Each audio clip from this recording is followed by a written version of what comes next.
This will be Scarlett's 12th day of halter training. There you go. I started right off with a little bit of the stick work, and she's getting really good at this.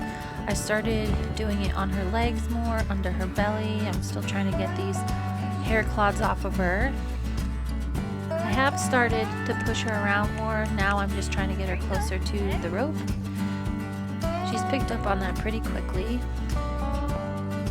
And I'm just gonna go right in and go ahead and get the neck rope on her, and today it took her about 3 minutes. And I really wanted her to stand still today for me to pull the rope around her, so I took a little bit of extra time and just moved really slow. And when I felt her starting to move back, I just pulled on the rope because she does know what it means to come to pressure now. So I got the rope on her, and then I twisted it all up, which she stood really good for, and I really kind of flopped it around today just to kind of test her.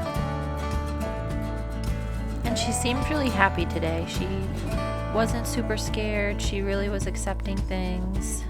So I just led her around a little bit, and then she was getting so good at this I decided to bump it up a notch. I just wanted to make it a little bit scarier for her, so I started kind of stomping around, which I don't usually walk like this. So she was a little bit surprised, and then I did a little bit of skipping, which I usually don't skip around the barn. She was pretty confused by all these shenanigans, but she didn't run away. I thought she might have, but I went back to doing some skipping, and she just kind of looked at me and took it all in, so that was great.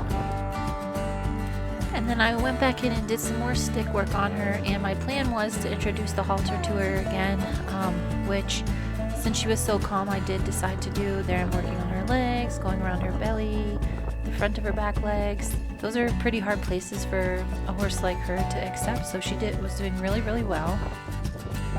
She did scoot a little bit right there, and that's because I kind of flipped the rope up. I didn't place it on her back, I just kind of threw it over, and it startled her a little bit.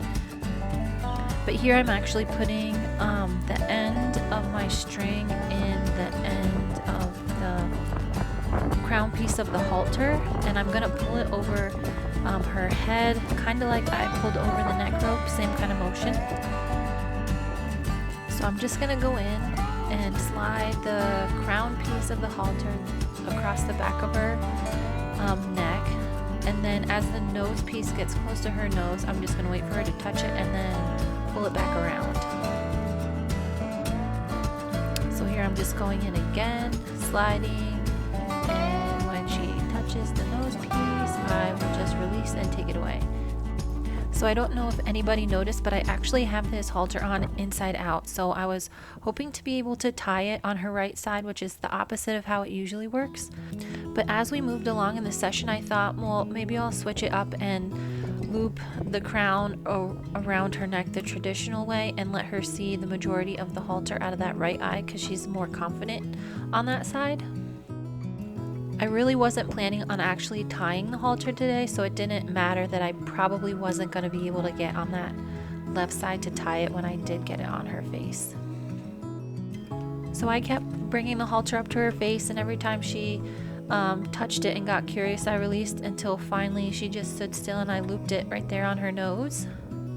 And since the end of my string is on the crown piece, you can kind of pull on it and snug it up against their face. She really didn't like having it on her nose, so I'm trying to adjust it here, which I eventually got it in a normal or more normal position.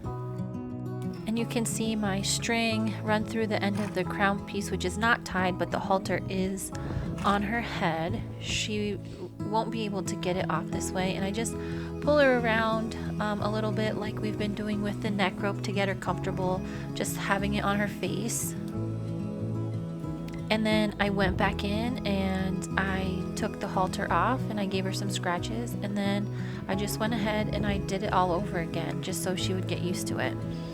I think a mistake that a lot of people make when they get in a horse like this that hasn't been handled and is pretty reactive and fearful, they think as soon as they get a halter on it, the horse is just going to magically become calm and you're going to be able to continue to put a halter on them, but you really have to train them to stand still and accept it. So I like to do it 2 or 3 times when I get it on them the first time, and this halter still isn't tied.